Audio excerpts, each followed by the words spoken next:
بسم اللہ الرحمن الرحیم۔ حضرت سلیمان علیہ السلام کی 53 سالہ زندگی کا خلاصہ سنیے اور ان کی زندگی کے دیگر واقعات سنیے۔ حضرت سلیمان علیہ السلام کا دور حکومت 990 قبل مسیح سے لے کر 950 قبل مسیح تک ہے۔ عزیز ساتھیو، حضرت سلیمان علیہ السلام اللہ پاک کے برگزیدہ نبی ہیں اور حضرت داؤد علیہ السلام کے فرزند ارجمند ہیں۔ حضرت سلیمان اپنے والد صاحب کے انتقال کے فوراً بعد کم عمری ہی میں بادشاہ بن گئے۔ تفسیر خازن اور دیگر تفاسیر میں سورہ سبا آیت نمبر 14 کے تحت لکھا ہے، حضرت سلیمان 13 سال کا لڑکا تھا۔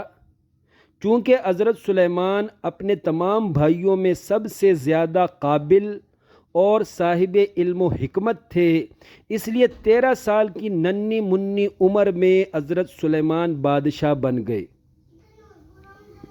اور پھر اپنے والد صاحب کی طرح مسلسل 40 سال حکومت کی۔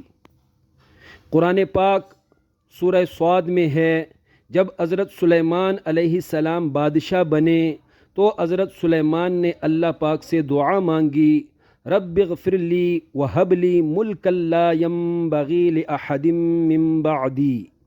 عرض کی، اے اللہ مجھے ایسی بے مثال حکومت عطا فرما کہ میرے بعد اس جیسی عظیم الشان حکومت کسی کو نہ ملے۔ اللہ پاک نے حضرت سلیمان کی یہ دعا قبول فرمائی اور اللہ پاک نے حضرت سلیمان کو انسانوں اور جنات پر حکمرانی عطا کی۔ ہوائیں اور حیوانات حضرت سلیمان کا حکم مانتے تھے۔ پرندے چرندے درندے حضرت سلیمان کی حکم کی فرمانبرداری کرتے تھے۔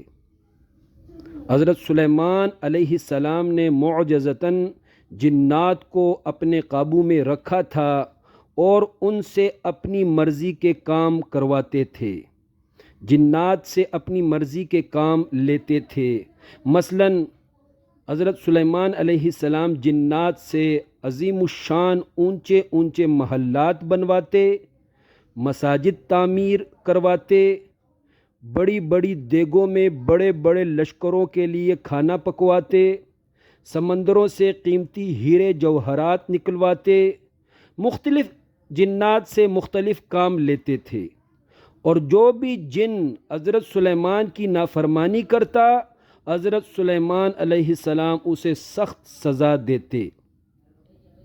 عزیز ساتھیو، آج کل جو بھی عامل جنات کو حاضر کرنے کا دعویٰ کرے، ان عاملوں سے کہیے اپنے حاضر شدہ جنات سے کوئی مسجد بنا کر دکھا دیں، یا چلو کم سے کم چائے یا جلیبی بنا کر دکھا دیں۔